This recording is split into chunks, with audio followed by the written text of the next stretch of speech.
Hello नमस्कार। आप जो एसएससी जीडी के जीएस में जिस प्रकार के प्रश्न आ रहे हैं यह प्रैक्टिस सेट उसी पर आधारित था और मुख्य रूप से देखें तो आज हम केवल पीवाईक्यू के लिए हैं, ठीक। यानी और वो भी 2025 में जितने भी पीवाईक्यू पूछे गए हैं उसमें से हम 20 प्रश्नों को कलेक्शन लिए हैं और उसको डिटेल से हम एनालिसिस करते हुए निकलेंगे। आप पूरा वीडियो को बहुत ही ध्यान से देखिएगा क्योंकि हम इसमें विस्तार रूप से एनालिसिस करने वाले हैं। यह वीडियो बहुत ही इंपॉर्टेंट होने वाले हैं, सारे प्रश्न अति महत्वपूर्ण हैं, ठीक है। क्योंकि एक तो ये सारे पीवाईक्यू हैं, दूसरा इसको बढ़िया से हम डिस्क्राइब करेंगे, एनालिसिस करेंगे, जिससे ये होगा कि आप आसानी से आपका कंसेप्ट का रिवीजन भी हो जाएगा और इससे रिलेटेड अगर कोई क्वेश्चन रिपीट होता है तो आप उसे आसानी से बना सकेंगे। बैकग्राउंड में थोड़ा सा एक पूजा हो रहा है तो थोड़ा सा एडजस्ट कर लीजिएगा आज प्लीज़, ठीक है। तो हम शुरू करते हैं। पहला प्रश्न है कि भारत में लोहे किस कालखंड में होता है। भारत में लोहे का प्रयोग की बात करें किस कालखंड में इसका प्रयोग होता है। ऑप्शन ए है 1000 ईसा पूर्व से 100 ईसा पूर्व, ऑप्शन बी है 1500 ईसा पूर्व से 200 ईसा पूर्व, ऑप्शन सी है 200 ईसा पूर्व से 400 ईसा पूर्व, ऑप्शन डी है 1500 से 200 ईसा पूर्व, ठीक है। 200 ईस्वी है यहाँ पर, ध्यान रखिएगा।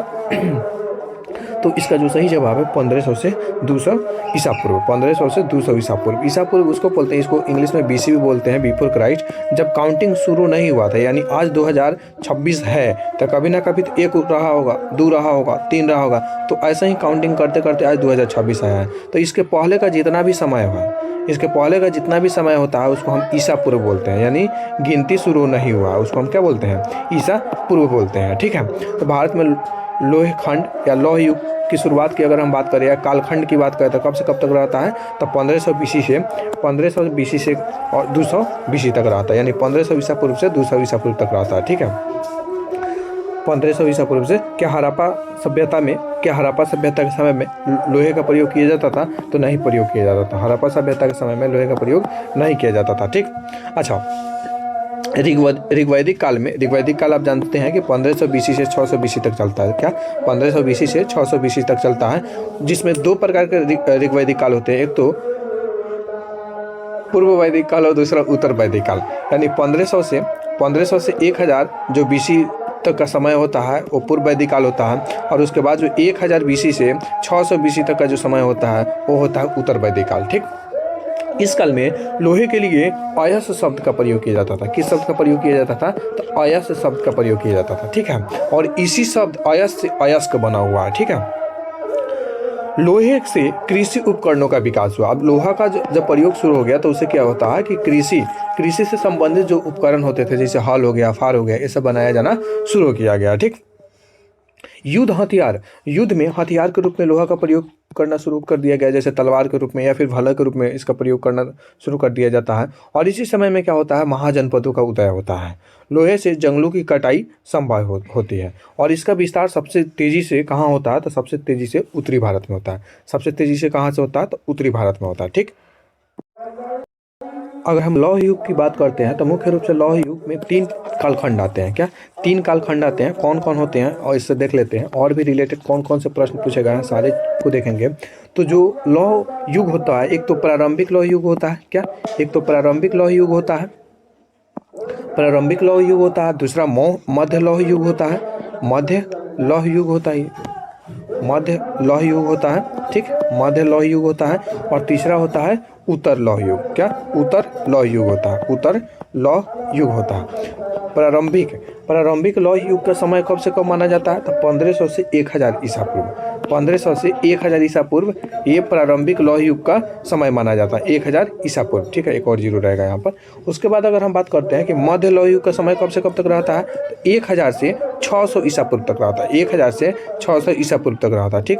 वहीं पर बात करते हैं उत्तर लौह युग का समय कब से कब तक रहता है, तो 600 से 200 बीसी तक, यानी ईसा पूर्व तक रहता है। 600 से 200 बीसी तक रहता है, ठीक। अच्छा, इसमें लौह युग के समय में किस प्रकार के बर्तन का प्रयोग किया जाता था, बहुत इंपॉर्टेंट प्रश्न है, ऑलरेडी ये पूछा भी हुआ है। तो चित्रित धूसर बर्तन का प्रयोग किया जाता था, ठीक है। चित्रित मतलब उस बर्तन पर चित्र बनाया गया रहता था और उसका कलर उतना अच्छा नहीं होता था, ठीक है, धूमिल होता था। तो चित्रित धूसर बर्तन का प्रयोग किया जाता था, ठीक।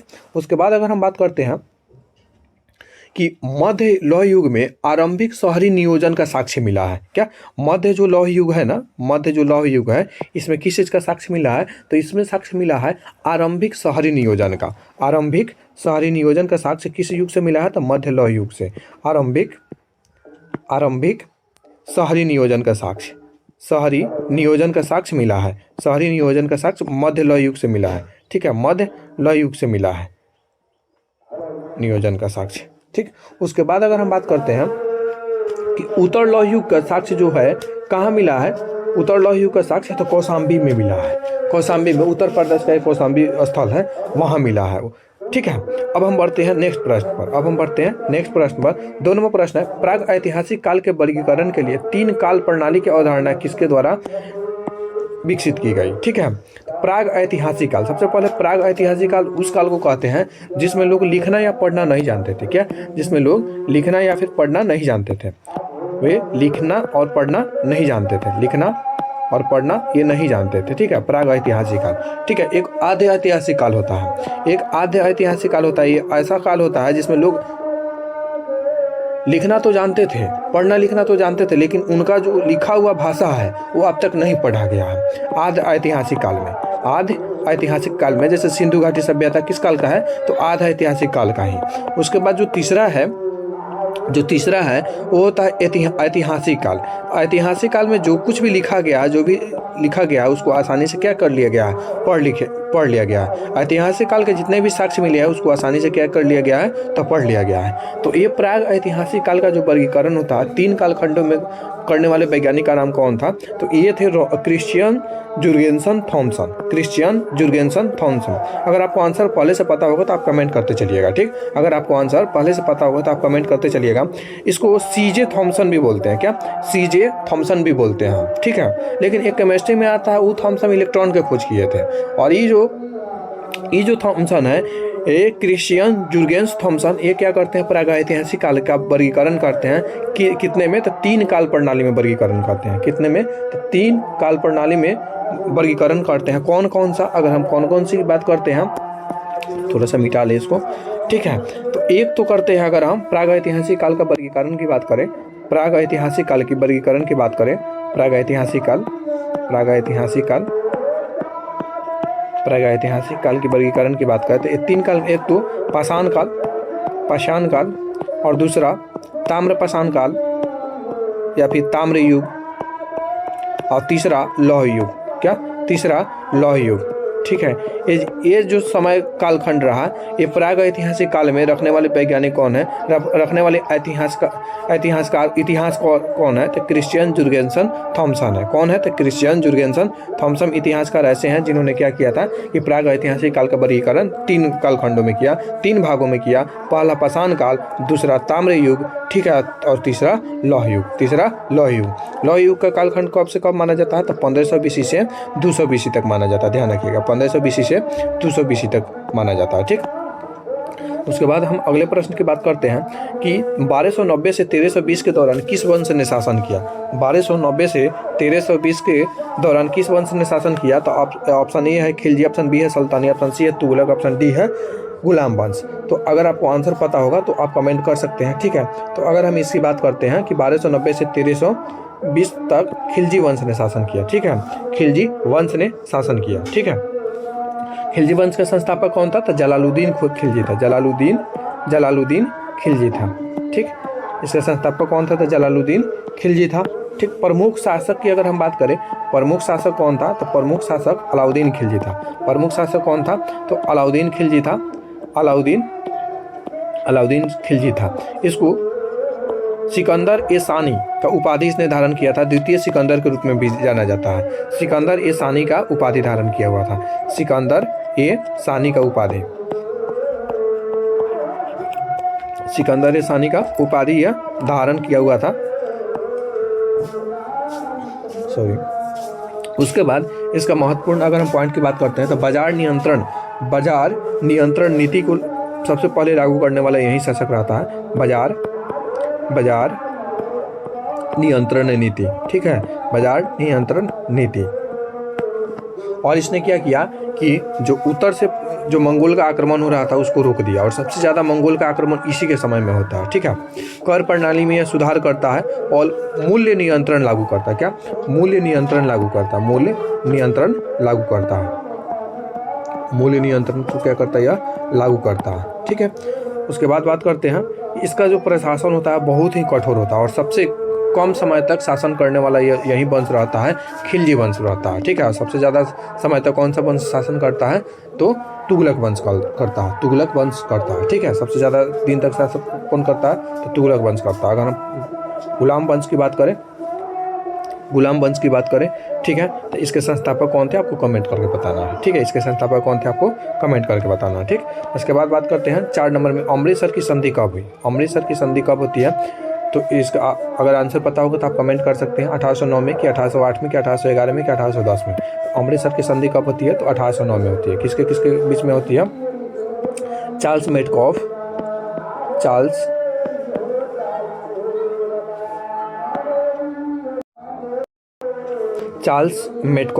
और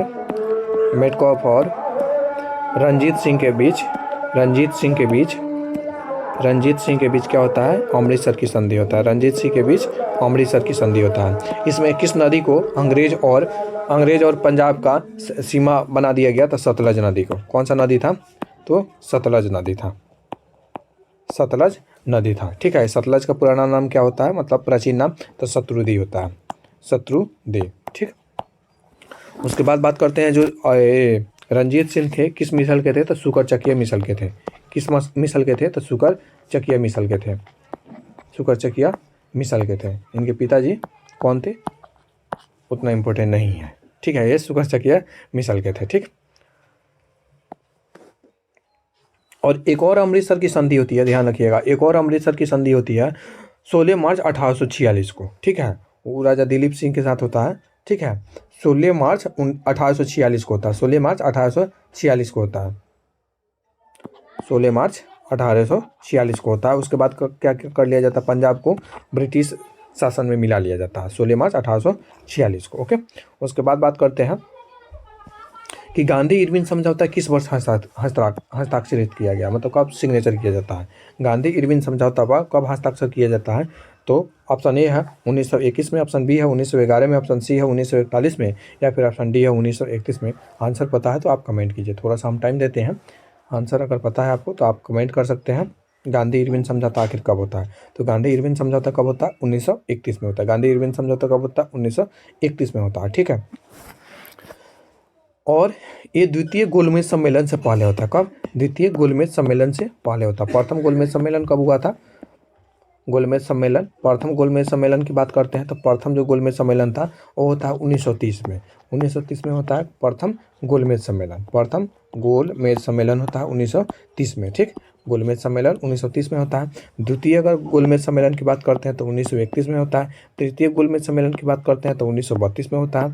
तृतीय गोलमेज सम्मेलन कब होता है? तो तृतीय गोलमेज सम्मेलन 1932 में होता है। ठीक, तो जो प्रथम गोलमेज सम्मेलन हुआ था उसमें कांग्रेस की ओर से किसी ने भी भाग नहीं लिया था, तो इसीलिए द्वितीय गोलमेज सम्मेलन में भाग लेने के लिए गांधी जी के साथ इरविन को क्या करता है? लॉर्ड इरविन को क्या करना पड़ता है? लॉर्ड इरविन को यही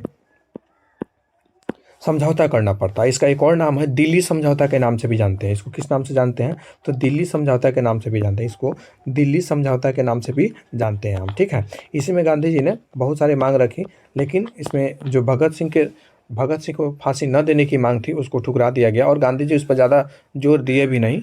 ठीक है, तो उसके बाद बात करते हैं कि इसमें क्या की जाती है? तो राजनीतिक कैदियों की रिहाई कर दी जाती है। क्या? राजनीतिक कैदियों की रिहाई कर दी जाती है। बदले में गांधी जी क्या करते हैं? तो सविनय अवज्ञा आंदोलन जो चला रहे थे, कब से चला रहे थे भाई? तो 1930 से चला रहे थे। जो सविनय अवज्ञा चला रहे थे, सिविल डिसओबीडियंस मूवमेंट जो चला रहे थे, उसको क्या करते हैं? गांधी जी रोक देते हैं। ठीक है, उसके बाद जो उनके द्वारा नमक सत्याग्रह चलाया जा रहा था, तो सरकार के द्वारा भी क्या किया जाता है कि नमक सत्याग्रह की मान्यता दे दिया जाता है। ठीक है, उसके इससे इम्पोर्टेंट यही है। और इसी में होता है 1932 में होता है पूना पैक्ट एक होता है। ठीक है, किसके किसके बीच में होता है? तो गांधी और अंबेडकर के बीच में होता है। कौन सा? तो पूना पैक्ट होता है। पूना पैक्ट होता है। और भगत सिंह को फांसी कब दे दी जाती है? तो 23 मार्च 1932 31 को भगत सिंह को फांसी दे दी जाती है, भगत सिंह, राजगुरु और सुखदेव को। ठीक है,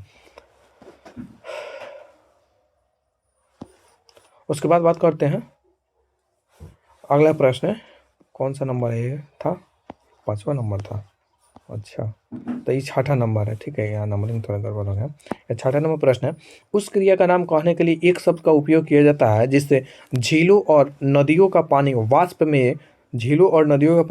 में परिवर्तित हो जाता है और वायुमंडल में ऊपर उड़ता है। समझ रहे हैं कि क्वेश्चन को खाली घुमाया है, क्या किया है, क्वेश्चन को खाली घुमाया है। ये कह रहा है कि उस क्रिया को क्या कहते हैं, क्या उस क्रिया को क्या कहते हैं जिसके द्वारा झीलों और नदियों का पानी वाष्प में परिवर्तित हो जाता है, क्या वाष्प में परिवर्तित हो जाता है और वायुमंडल में ऊपर उठता है। क्या करता है, वायुमंडल में ऊपर उठता है, ऊपर उठते उठते बादल का निर्माण भी करता है।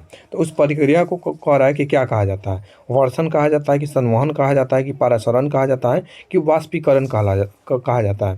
देखिए सीधा सा मतलब है, सीधा से इतना क्वेश्चन है कि जो पानी जब गर्म होता है सूर्य के प्रकाश के द्वारा तो उसका वाष्प में बदल जाना कौन सा प्रक्रिया कहलाता है, तो उसका वाष्प में बदल जाना वाष्पीकरण कहलाता है। वाष्प में बदल जाना कौन सा प्रक्रिया कहलाता है, वाष्पीकरण प्रक्रिया कहलाता है। ठीक है, कौन सा प्रक्रिया कहलाता है, तो वाष्पीकरण प्रक्रिया कहलाता है। ठीक है, उसके बाद परासरण की बात करें। ठीक है, तो परासरण की बात करें तो ये पौधों में होता है। ठीक है, ये पौधों में होता, पौधों का में जो जड़ से जल का जो संचरण होता है या खिंचाव होता है किस प्रक्रिया द्वारा होता है, तो परासरण प्रक्रिया द्वारा होता है। किसके द्वारा होता है, तो परासरण प्रक्रिया द्वारा होता है। ठीक है,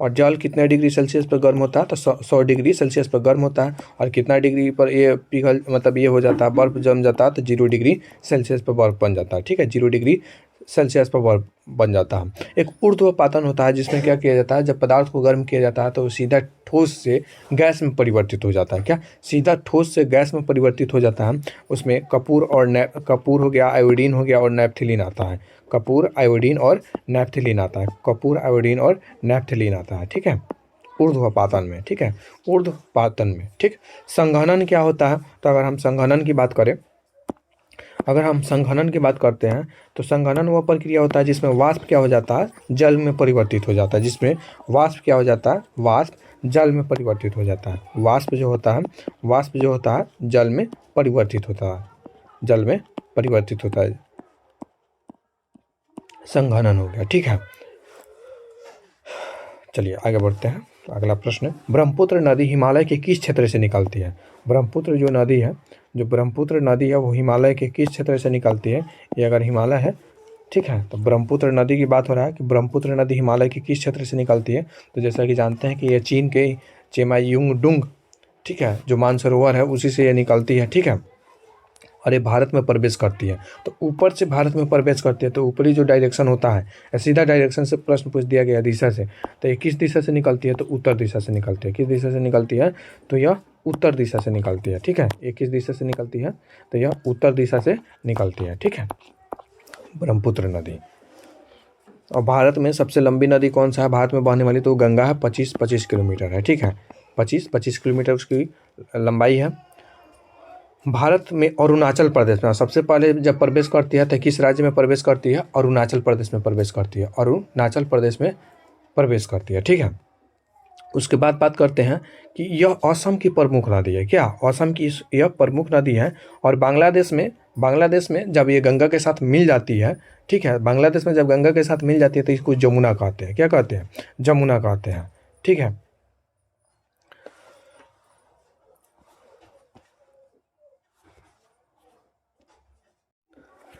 ब्रह्मपुत्र नदी को तिब्बत में क्या कहते हैं, ब्रह्मपुत्र नदी को तिब्बत में सांगपो कहते हैं। क्या कहते हैं, तो तिब्बत में इसको कहते हैं सांगपो।